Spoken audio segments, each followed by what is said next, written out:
What's up, y'all? Y'all know who it is. Y'all know what it is. Your boy JP comes out with another how-to. Today, I'm going to show you how to wire up this Pac harness. This is the RP4 FD11. It's pretty much the same way as far as how to install a CD player. Matter of fact, I will link that in the card in the corner and in the description, but just kind of go over some specific things about this, what all it does, what it comes with, and all that. If this is your first time tuning into the channel, please consider subscribing. This is the type of things that we do here: car audio tutorials, radio removals, Q&As, all that good stuff. Without further ado, let's go ahead and jump right on into it.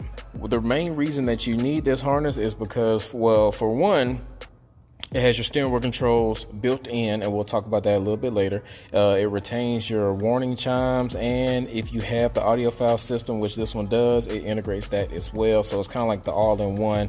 But mainly, you do not have a straight ignition source right behind the radio, so this provides that as well. It gives you like the CAN bus data, whatever. So you can look at this harness right here. You don't see a red ignition wire coming off of it, but you see this little pack with the resistors and whatever. Power and ground comes into this plugs into that, and then right here, boom, we have our ignition. Now this is a low current ignition, so I wouldn't try to power up too many things other than the radio with this.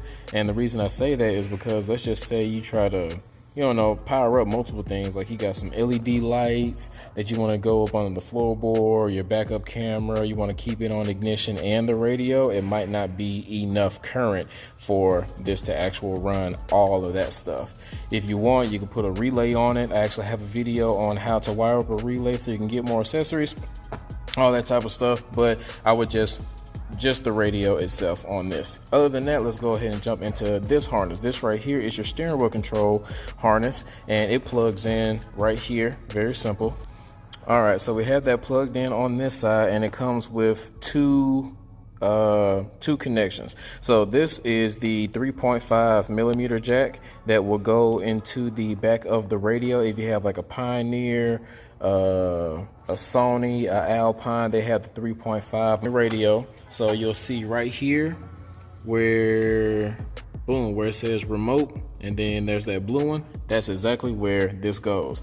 Now, if you have a Kenwood or a JVC, that's what you will hook this to. So this is your steering wheel control wire. The blue with the yellow stripe will hook directly to your wire harness that has the blue with the yellow stripe on your Kenwood and JVC.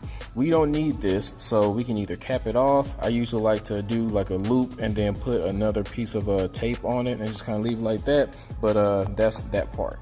Big thing that you need to know is this dial on the side actually goes with that steering wheel control. Find out what type of radio you got. We have a Sony radio, so we want to go into our instructions and find out what number is for Sony. Sony is number 8, and it tells you set radio select switch. So depending on which radio you have, that's the number that you need to turn that dial to. We have a Sony radio, so we want to go to number 8.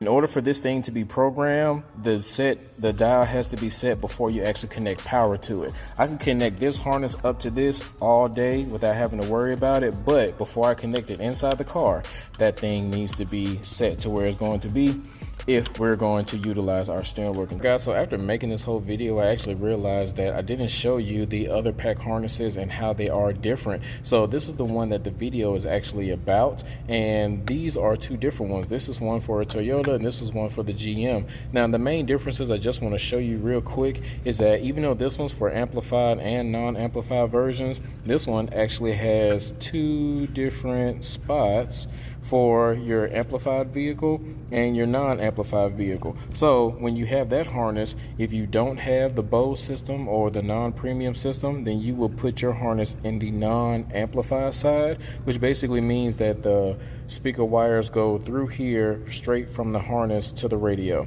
If you have the amplified side, then it does the little conversion that it needs to do to integrate it.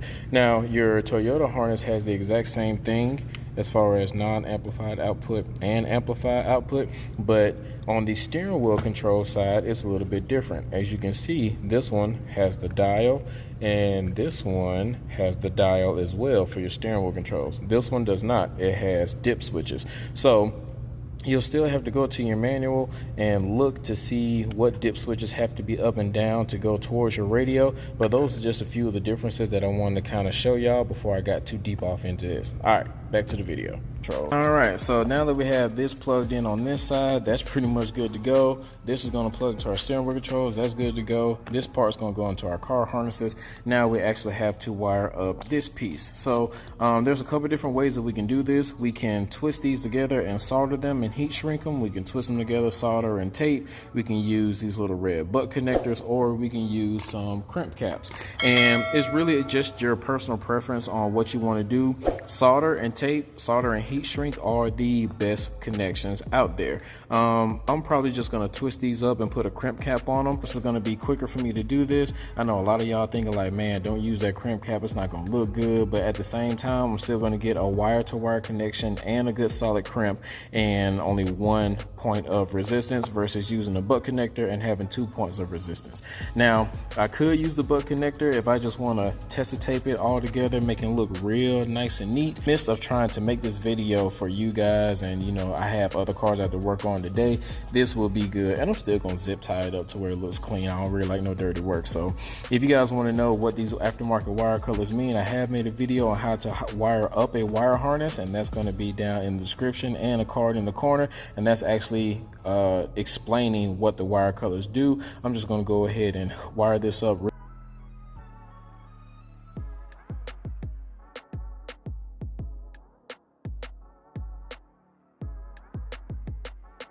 So even though I'm going to link how to actually do this, I can go ahead and just tell y'all what all these wire colors mean pretty much. So you know you're gonna have 8 speaker wires, 2 whites, 2 grays, 2 purples, and 2 greens. Those are gonna be your speaker wires. The white is for the driver's side. The white is gonna be for the driver's side front. The gray is gonna be for the passenger side front. The green is going to be for the driver side rear, and the purple is going to be for the passenger side rear. You're going to have 2 oranges. These 2 orange and whites, they go together, and those are going to be your illumination. So that's basically when you turn on your inside dash lights or whatever, you can actually adjust the volume of the color on the radio. So if it's dark outside, you don't have to worry about it blinding you because the brightness is too bright. You're gonna have a black wire that is ground, goes to your chassis ground. You just connect those together. That red wire, that's your accessory. The accessory is the ignition. So when the car comes on, that's what turns on. You have a yellow wire. The yellow wire is constant. It goes directly to the battery or some sort of 12-volt constant that gets hooked up to the battery. Usually call that the memory wire as well, because it holds the memory like radio settings and stations and all that type of stuff as well.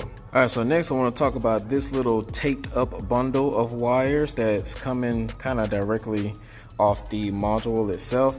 It comes with your red, you know that's the ignition because it's coming from the box. The blue, which is your amp turn on, that's in here as well. So this is the factory amp turn on, and this solid blue is the power antenna. I usually just twist up all the blues unless this radio actually has a separate power antenna wire, then I would separate those. The speaker one's for like the vehicle speed sense output. We don't have that, so we're not worried about it. This purple with the white stripe, this is reverse. He doesn't have a backup camera, so we're not worried about that as well. But this green and the green for your speaker wires actually look the exact same. The way you know that this one is for the parking brake is because it is taped up with the other data signal wires, like the speed sense and the reverse. So that's how you know this one's supposed to go to the parking brake. So we're going to take our parking brake and twist it with that and cap it off. If you guys want to bypass the parking brake, I also have a video on showing you 3 simple ways on how to do that as well, and that card should be popping up right here. So I'm gonna go ahead and get this thing capped off, and I'm gonna zip tie it so it looks all nice and neat, show you what it looks like. So now we are ready to go back inside the car. This is going to hook up to our harness.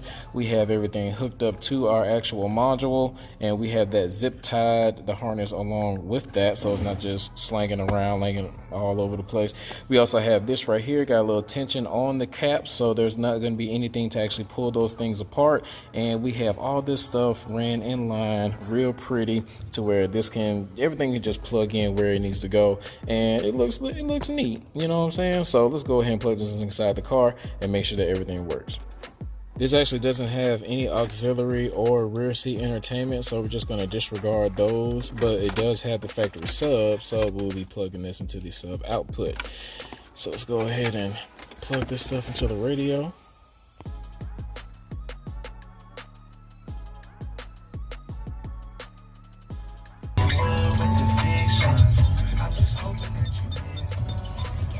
Change channels.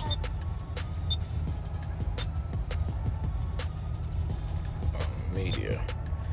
Alright guys, looks like everything is working how it's supposed to. If you guys found any type of value in this video, don't forget to hit that like button, subscribe, share, comment if you want to. And if you want to be a further supporter, we got that Patreon link down there in the bottom where you can get like the wire colors, wire diagrams, and get a chance to win some free car audio type stuff, man. Till next time, it's your boy JP signing out.